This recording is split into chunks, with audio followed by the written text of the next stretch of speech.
Ever since I started making music, my name was too hard for people to say. So they wanted to change the spelling of the name. I was like, I'm not gonna butcher my name because you can't say it. You know, like, that's crazy. I realized that I had to go make a place for me.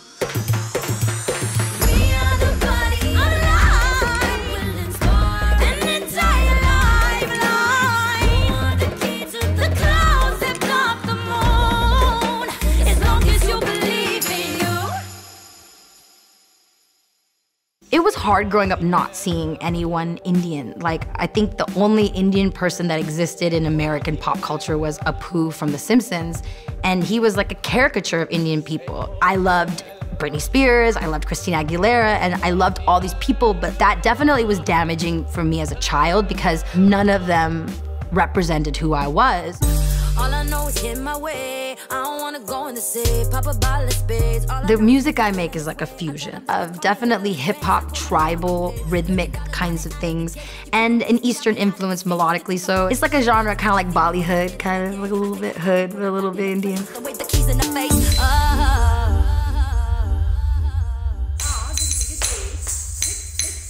As a child, I studied 3 of the 5 classical styles of Indian dance.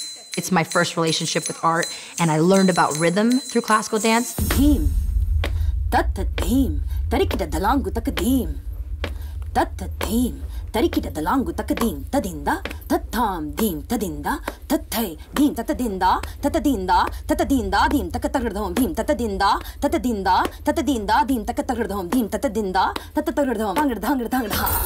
So then I took that and I was like, well, what if I use these devices and I apply some English in there, make it a rap song, kind of what I grew up on being an American kid, growing up here, being influenced so much by hip hop, and people like Missy Elliott and people like Timbaland that like are fearless with their fusion.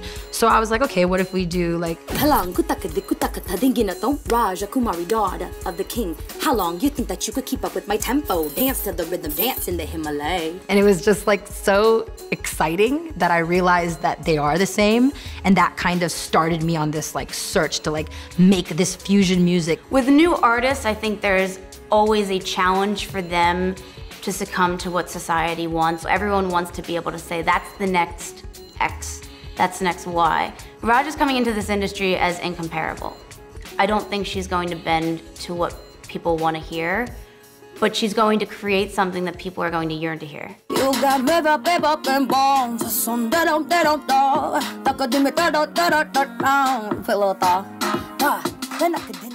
So Mom, how do you feel about me putting the Kuchipudi and Bharatanatyam in pop music?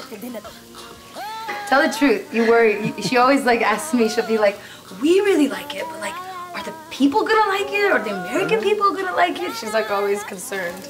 I'm glad she's doing it because she is Indian and, you know, and yeah.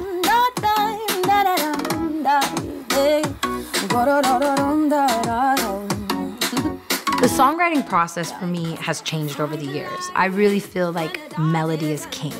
And I understood that through like traveling the world, and you know, you see people that speak different languages, but they're all singing along to the song. So the melody is what moves them, and the language is secondary. So for me, when I write now, I just try to channel the melodies first.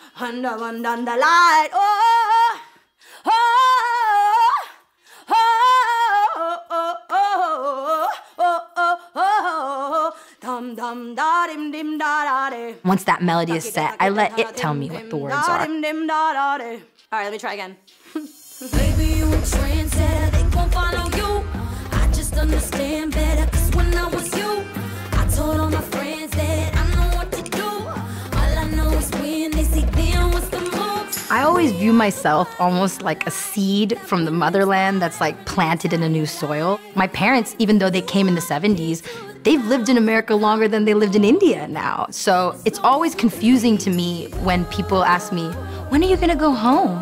Or something like that. I'm like, I'm born in Southern California. I am home. I did dye my hair blonde a lot when I was a kid, and I really like kind of tried to push my Indian heritage to the side because I didn't see a place where it could like really be. It was a hard battle that I went through.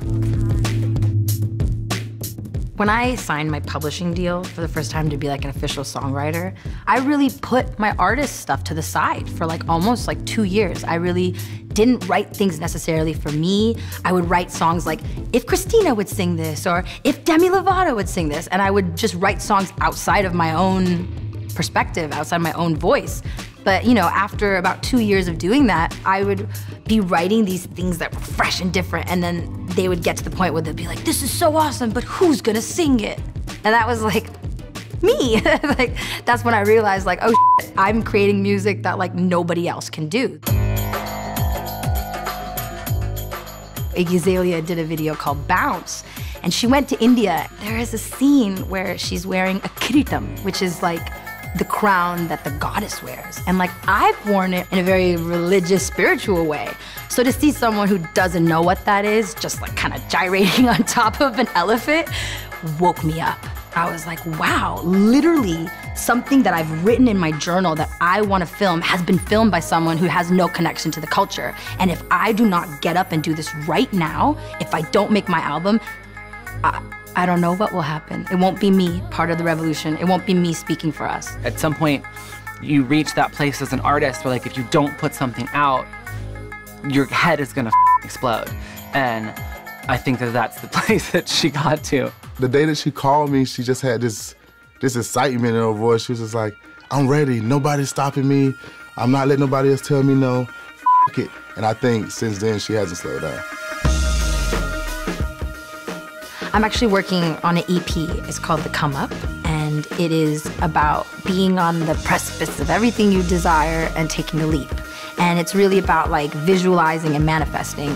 There have been many times where I had moments of doubt and wondered if I should like erase my culture in order to make it in America. But as I've come here and I've understood my role in all of this, I see that that is actually the thing that's gonna help me make it. And that's the thing that makes me unique. And that's the thing that needs to be celebrated. So I realized that I'm actually going to make it because of my cultural heritage and because I've understood it and celebrated it.